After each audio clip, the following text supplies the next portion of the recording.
C'est vraiment une emprise que les gens qui n'ont pas connu ça ne peuvent pas imaginer, quoi. D'aussi loin qu'elle se souvienne, Jocelyne Coudurier a connu les coups, les insultes, les humiliations de son père. Alors qu'elle est âgée d'à peine 9 ans, son géniteur, comme Jocelyne préfère le nommer, commet l'impensable, le viol de son propre enfant. Tout le monde le fait, il me disait, le directeur de l'école, que ce soit les instituteurs, les médecins, les avocats, peu importe, tout le monde le fait. Mais personne n'en parle.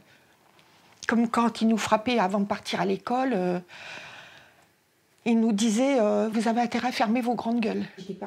Terrorisée, Jocelyne et sa petite sœur sont agressées et manipulées par leur bourreau pendant plusieurs années.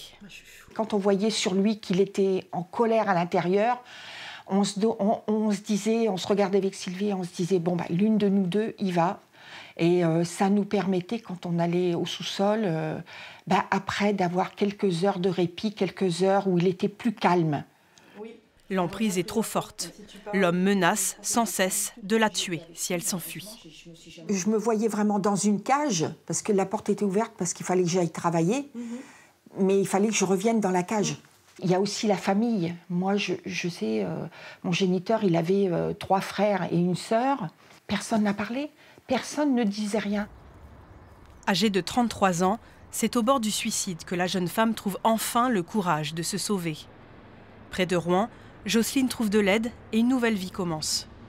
Il y a 2 ans, une affaire d'inceste médiatisée l'incite à prendre la plume. Parce que quand les portes sont fermées, les volets fermés, on ne sait pas ce qui se passe et pourtant, il se passe ce que moi je raconte.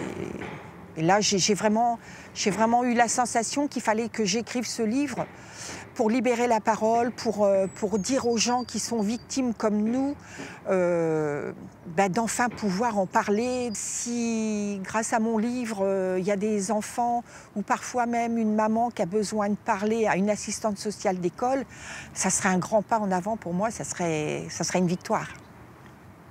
Après l'écriture de Bouche cousue, Jocelyne Coudurier souhaite aller plus loin et ambitionne désormais de créer son association d'aide aux victimes d'inceste.